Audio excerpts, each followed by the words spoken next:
There are 3 books in the Bible known as the wisdom literature: Proverbs, Ecclesiastes, and Job. The first, Proverbs, showed us that God is wise and just. Yeah, we learned that God has ordered the world so that it's fair. The righteous are rewarded, the wicked are punished.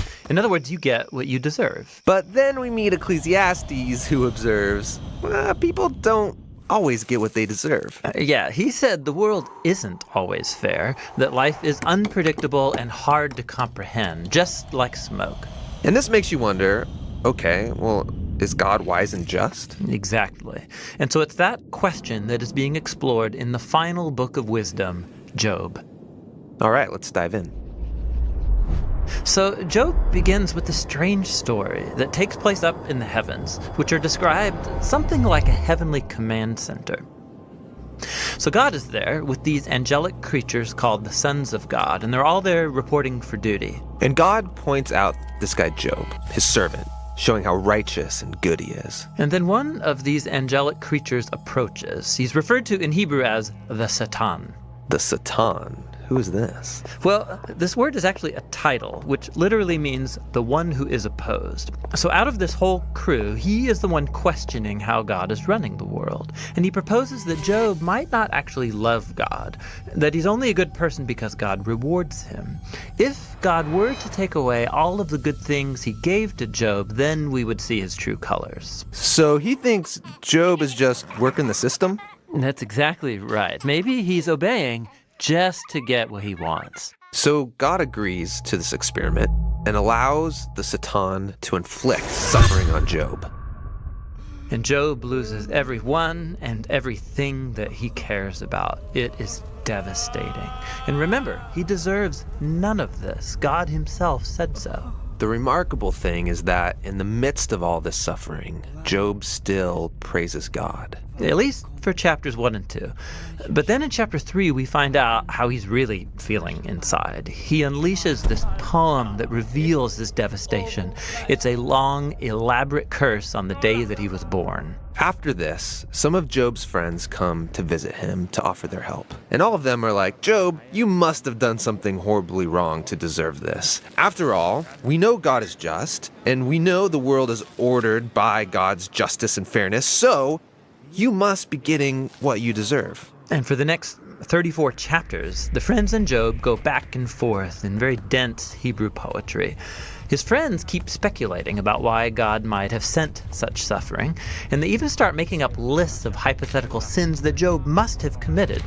But after each accusation, Job defends his innocence. And Job is innocent. He is. He's also on an emotional roller coaster. At some moments, he's very confident that God is still wise and just. Yeah, in other moments, he's doubting God's goodness. He even comes to accuse God of being reckless, unfair, and corrupt.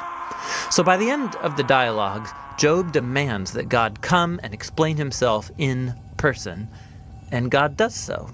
He comes in the form of a great storm cloud.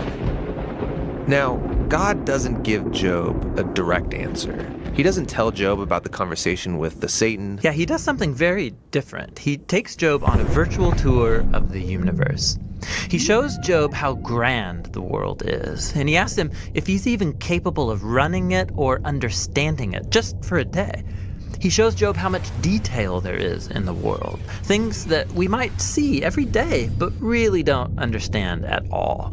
But God does. He knows it all intimately. He pays attention to the beauty and operations of the universe in ways that we haven't even imagined and in places that we will never see. Then to conclude, God shows Job 2 wondrous beasts and brags about how great they are. Yeah, they are dangerous. I mean, they would kill you without even thinking about it. And God says they're not evil. They're actually a part of his good world. And then that's it. That's God's whole defense. It's kind of weird. I mean, what was this all about? It seems to be this. From Job's point of view, it looks like God is not just.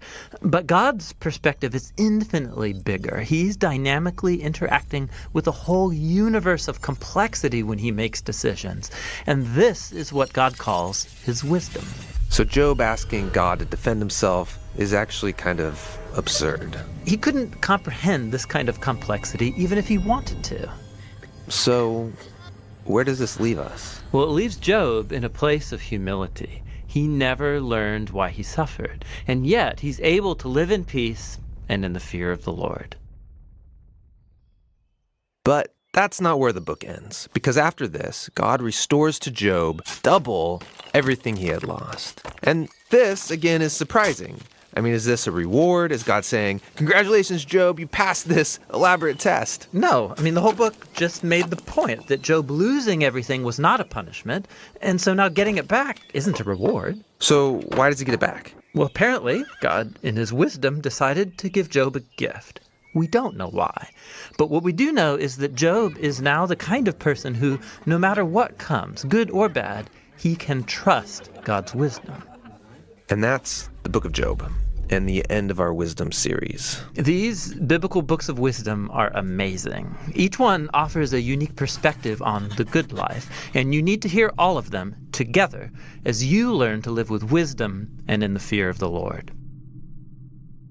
Hey you guys, thank you for watching this video from The Bible Project. You can find a lot more videos just like this one on our YouTube channel, The Bible Project, or at our website, jointhebibleproject.com. This was the final video in our wisdom series. It's been super fun to make. We hope they were helpful for you. We're making videos like this because we believe the Bible is a unified story that leads to Jesus and has wisdom for the modern world. So we're making videos that explore every book of the Bible, its unique design and main ideas.